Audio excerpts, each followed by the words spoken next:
Assalamualaikum warahmatullahi wabarakatuh. Bertemu kembali di channel kelas biologi SMA edisi review film.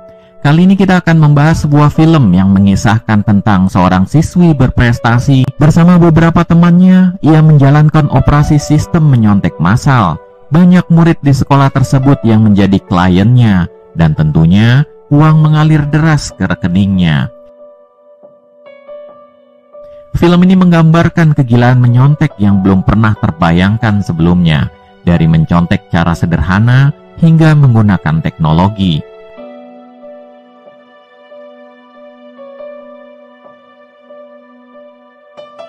Puncaknya, mereka berusaha memanipulasi sistem seleksi penerimaan mahasiswa ke perguruan tinggi Amerika Serikat yang dikenal sebagai SAT atau Scholastic Aptitude Test, dan dalam film ini dinamakan STIC. Film ini dibintangi oleh Junpei Komarala, member grup idol BNK48 dan memerankan karakter Lin. Jaonai Jinja Watanasin memerankan karakter Bang. Ice Paris Intra Komalashut yang merupakan anggota boyband 9x9 dan berperan sebagai karakter Pat, serta Sawanya Pasan Payak yang memerankan karakter Grace. Film ini berjudul Bad Genius, film asal Thailand besutan sutradara Natawut Ponpiria. Film ini berdurasi 2 jam 10 menit dan rilis pada tanggal 3 Mei 2017. Langsung saja kita masuk ke dalam alur ceritanya. Film dibuka dengan memperlihatkan ayah Lin yang sedang berusaha memindahkan anaknya ke sekolah Krungtet Hawepanya. Krungtet Hawepanya merupakan sekolah level SMA favorit, dan banyak lulusan dari sekolah tersebut diterima di berbagai perguruan tinggi terbaik di negara Thailand. Bahkan beasiswa ke luar negeri dapat diperoleh di sekolah ini. Ayah Lin ingin anaknya sukses dan mendapatkan kesempatan beasiswa untuk kuliah di luar negeri. Lin adalah anak dengan segudang prestasi, mulai dari juara pertama lomba matematika antar sekolah hingga juara renang. Bahkan, Lin mendapatkan beasiswa berupa gratis biaya pendidikan. Lin berteman akrab dengan Grace, dan pertemuan tersebut dimulai sejak sesi foto untuk kartu pelajar dan administrasi sekolah, di mana Grace memperbaiki sikap foto Lin yang terkesan kaku dan kurang menarik. Suatu hari, Grace mengeluhkan nilai matematikanya yang buruk, sedangkan nilai kriteria ketuntasan minimal atau KKM di sekolah tersebut mengalami kenaikan, yaitu menjadi 3,32. Sekolah di Thailand menggunakan sistem penilaian skala 0 sampai 4, berbeda dengan di Indonesia yang menggunakan penilaian dengan skala 0 sampai 100. Jika dibuat skala 100, maka KKM 3,32 tersebut setara dengan nilai 80 di Indonesia. Lin tidak tega melihat teman akrabnya tersebut bersedih dan bersedia mengajari Grace matematika. Scene berpindah ke ruang ujian matematika. Lin melihat Grace mengalami kesulitan mengerjakannya, padahal soal yang diujikan sudah pernah diajarkan Lin ke Grace sebelumnya. Lin pun akhirnya mencoba membantu Grace memberikan kunci jawaban. Lin tidak pernah berbuat curang sebelumnya, namun ia juga tidak ingin temannya itu gagal ujian matematika. Dengan keringat dingin mengucur dari keningnya, Lin mencoba menuliskan jawaban soal di penghapus pensil. Permasalahan kemudian timbul. Bagaimanakah caranya untuk memberikan penghapus tersebut ke Grace yang tepat berada di belakangnya, sedangkan guru yang mengawas sangat ketat menjaga ujian. Lin kemudian mendapatkan ide, yaitu dengan memasukkan penghapus ke sepatunya, kemudian menggeser sepatu tersebut ke belakang tempat duduk Grace. Dengan sigap, Grace menangkap sepatu Lin dengan kakinya, kemudian menendang sepatu miliknya ke Lin. Lin kemudian bergegas berdiri dan menunjuk ke meja guru untuk mengumpulkan kertas ujian. Di meja guru, Lin berusaha menghalangi pandangan guru pengawas dengan menuliskan nama pada kertas ujian yang sengaja lupa ditulis olehnya.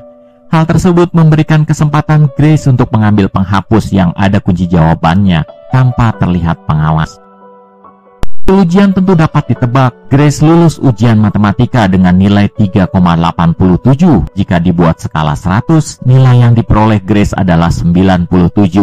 Nilai yang tinggi yang membuat Grace kemudian menraktir Lin untuk merayakannya di hotel mewah bersama pacarnya. Lin pun berkenalan dengan pacar Grace, yaitu Pat. Ayah Pat adalah pengusaha sukses di Bangkok. Uang bukanlah masalah untuknya. Pat berterima kasih kepada Lin karena membuat Grace mendapatkan nilai matematika yang baik. Pat pun meminta tolong kepada Lin untuk membantunya dalam mengerjakan berbagai ujian, tidak hanya matematika, namun juga mata pelajaran lainnya. Dan Pat menjanjikan akan memberikan Lin 2.500 baht atau setara dengan 1,2 juta rupiah tiap mata pelajaran yang dibantunya selama 1 tahun. Tidak hanya itu, Pat juga akan mengajak teman akrabnya yang berjumlah 5 orang untuk juga dibantu dan akan membayar Pat dengan jumlah yang sama. Total uang yang didapatkan Lin selama 1 tahun dapat mencapai 210.000 baht atau setara dengan 90 juta rupiah. Uang yang cukup untuk membayar kebutuhan sekolah Lin. Lin mengatakan bahwa ia mendapatkan beasiswa, jadi kebutuhannya tidaklah banyak. Namun Pat mengatakan kalau tidak ada yang bisa masuk ke sekolah favorit seperti Kurung Tep Tawe Panya secara gratis.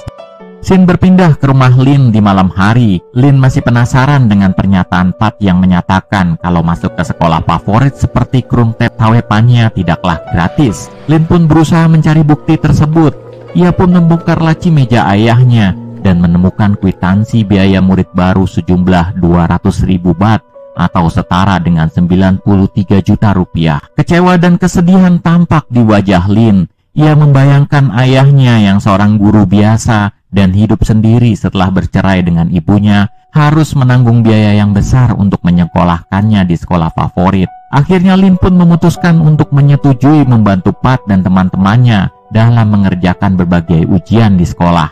Untuk mencegah terdeteksi oleh guru, Lin mencoba untuk menggunakan metode lain dalam memberikan bocoran jawaban. Ia memanfaatkan kemampuannya dalam bermain piano untuk membuat kode rahasia jawaban soal pilihan berganda. Jawaban A, B, C, dan D masing-masing memiliki gerakan tangan yang berbeda, dan semua teman-teman Pat harus menghafalkan gerakan tangan Lin. Lin pun memberikan pengarahan kalau ia tidak akan memberikan jawaban semuanya karena akan dicurigai oleh guru. 5% dari soal harus diselesaikan sendiri oleh siswa tersebut. Sin berpindah memperlihatkan Lin yang sedang menjalankan operasi sistem menyontek massal dan sukses menjalankannya. Bahkan Pat berusaha membantu Lin dengan membuat selebaran promo bisnis joki ujian berkedok kursus piano sehingga klien Lin terus bertambah. Tentunya rekening Lin pun turut meningkat. Sin pun berpindah di mana Lin dan teman-temannya saat ini duduk di kelas 12 dan Lin sedang ditraktir Grace makan malam di hotel terkenal di Bangkok. Di momen tersebut, Grace sekali lagi meminta tolong kepada Lin untuk membantunya. Grace bercerita bahwa ia diminta orang tua Pat untuk mendampingi putranya selepas lulus dari sekolah untuk kuliah di Boston, Amerika Serikat, tempat ayah Pat dulu bersekolah. Karena sejak berteman dengan Grace, orang tua Pat merasa ada perubahan nilai-nilai ujian Pat yang menjadi lebih baik dari sebelumnya. Jika tidak didampingi Grace saat kuliah di Boston, kemungkinan nilai-nilai Pat akan jatuh dan tidak akan sanggup kuliah di Boston. Ayah Pat juga menyanggupi untuk membiayai semua kebutuhan Grace selama kuliah di Boston. Karenanya, Grace memohon kepada Lin untuk dapat membuatnya lolos ujian STIC bersama dengan Pat supaya dapat kuliah di Boston, dan Lin juga dapat bergabung bersama mereka di kampus tersebut. Tes STIC adalah ujian standarisasi yang akan menjadi acuan universitas di Amerika, Inggris, Singapura, Finlandia, dan Australia dalam penerimaan mahasiswa baru. Tes STIC diselenggarakan pada hari dan waktu yang sama di semua negara penyelenggara, termasuk Thailand, Singapura, dan Australia. Grace juga menyampaikan kalau Pat akan memberikan 250 juta rupiah jika berhasil, dan juga akan mencarikan siswa lain yang dapat dipercaya untuk ikut dalam program tersebut, sehingga dapat memberikan uang tambahan untuk Lin agar dapat membiayai hidup Lin di Boston selama kuliah di sana tanpa membebani orang tua. Perkiraan total uang yang akan diperoleh oleh Lin adalah sekitar 850 juta rupiah. Mendengar tawaran tersebut, Lin menjadi tergoda, mengingat ia telah kehilangan kesempatan untuk mendapatkan beasiswa kuliah di Singapura karena beasiswa tersebut diberikan kepada siswa bernama Beng. Beng adalah anak jenius juga dan mendapatkan beasiswa sama seperti Lin. Kemampuannya menghafalkan angka dan kata jauh melampaui Lin, dan kemampuan tersebut ditunjukkan oleh Beng saat lomba remaja jenius di televisi. Beng menghantarkan sekolah Krung Kethawepannya bersama dengan Lin sebagai pemenangnya. Beng bukan berasal dari keluarga yang kaya. Untuk dapat membiayai sekolah dan kehidupan keluarganya, Beng harus membantu orang tuanya yang memiliki usaha laundry. Beng harus menjemput pakaian yang akan dicuci dan mengantarkannya kembali setelah selesai dicuci. Sin pun berpindah kembali kepada Lin, di mana ia meminta waktu kepada Grace untuk berpikir cara melakukannya. Dan pada saat akan meninggalkan hotel tempat ia dan Grace makan malam, Lin melihat ada orang barat sedang video call dengan anaknya yang berada di Amerika Serikat. Tampak di layar handphone yang digunakan, suasana siang cerah terlihat jelas di Amerika Serikat. Sedangkan di Bangkok saat ini sudah larut malam. Ia jadi teringat akan adanya perbedaan waktu antar kota-kota di dunia. Lin pun melirik ke arah jam-jam di dinding hotel yang memajang waktu di tiap-tiap kota besar di berbagai negara. Matanya kemudian tertuju pada kota Sydney, Australia. Kemudian Lin pun mendapatkan ide untuk melaksanakan aksinya, membobol ujian STIC. Sin pun berpindah ke Beng yang sedang mengantarkan baju cucian laundry ke pelanggannya di malam hari. Namun naas, di tengah perjalanan, ia menyenggol spion mobil dan dihajar oleh dua orang pemuda preman mabuk pemilik mobil tersebut hingga terluka parah. Menjelang pagi, Beng siuman dari pingsannya dan mendapati dirinya berada di tempat pembuangan sampah dan hari pun telah pagi. Ia pun kecewa karena pada pagi ini ia seharusnya mengikuti ujian beasiswa kuliah di Singapura. Maka cita-citanya untuk mendapatkan beasiswa kuliah di Singapura terpaksa kandas. Pada waktu yang bersamaan, Lin menjabarkan kepada Grace dan Pat bagaimana aksi membobol ujian STIC dilaksanakan. Ia menjelaskan bahwa ujian STIC diselenggarakan secara bersamaan hari dan waktunya di tiap negara penyelenggara. Namun, karena Sydney memiliki zona waktu yang berbeda dengan beberapa kota tempat diselenggarakannya ujian STIC, maka kota Sydney akan memulai ujian terlebih dahulu. Selisih waktu penyelenggaraan hingga 4 jam dibandingkan dengan mengikuti ujian STIC di negara Thailand. Dan Lin berencana mengikuti ujian STIC di Sydney, sedangkan Grace, Pat, dan klien lainnya akan mengikuti ujian di Thailand. Ujian STIC hanya membolehkan pensil, penghapus, serta kartu peserta ujian yang boleh masuk ke dalam ruang ujian. Karenanya, strategi Lin dalam mengirimkan jawaban adalah dengan cara menghafal jawaban dan mengirimkannya melalui pesan singkat setelah ujian berakhir. Namun, karena soal STIC berjumlah 100 butir soal, tentunya tidaklah mudah untuk menghafalkannya.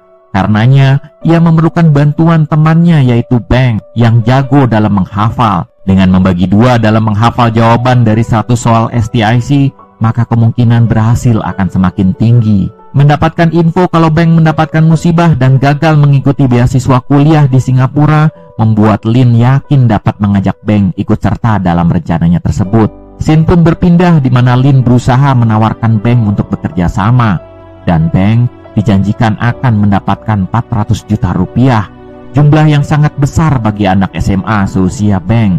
Ditambah lagi, ia telah gagal mendapatkan beasiswa kuliah di Singapura, serta keinginan yang kuat Beng untuk membantu orang tuanya.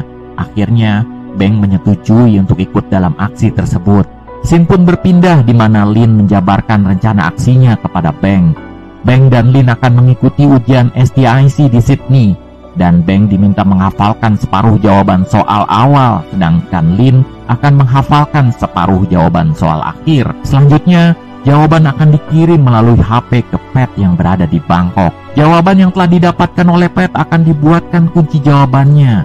Namun, karena yang dapat masuk ke dalam ruang ujian hanyalah pensil, penghapus, dan kartu peserta ujian yang tentunya juga akan diperiksa pada saat akan masuk ke dalam ruang, maka cara paling aman adalah menyarukan kunci jawaban di antara peralatan tersebut. Pilihan kemudian jatuh pada barcode yang umum terdapat pada pensil ujian. Barcode akan dimodifikasi menjadi jawaban soal ujian, di mana kode jawaban A untuk garis barcode berukuran besar, B untuk garis barcode berukuran sedang, dan seterusnya.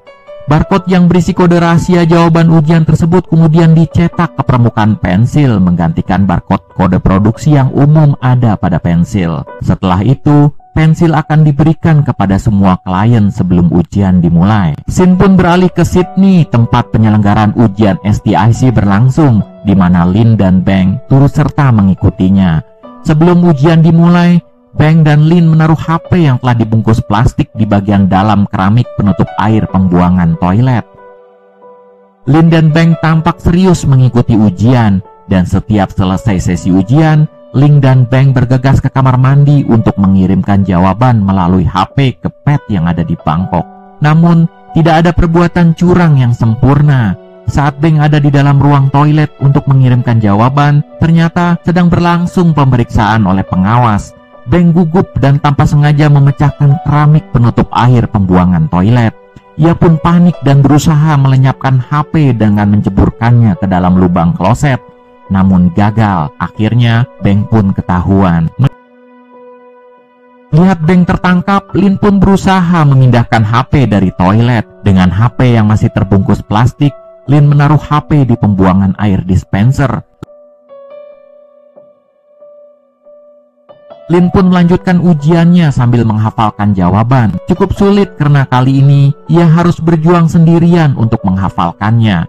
Setelah berhasil menghafalkannya, Lin harus berakting untuk dapat keluar dari ruang ujian sebelum waktu berakhir. Karena kalau tidak, maka waktu yang dibutuhkan untuk mengetik pesan jawaban, memproduksi pensil dengan kode barcode jawaban, serta waktu untuk distribusi ke tiap-tiap klien, dan batas waktu klien untuk masuk ke dalam ruang ujian tes di Bangkok tidaklah cukup. Lin pun memasukkan ujung pensil ke dalam mulut untuk memaksa tubuhnya bereaksi.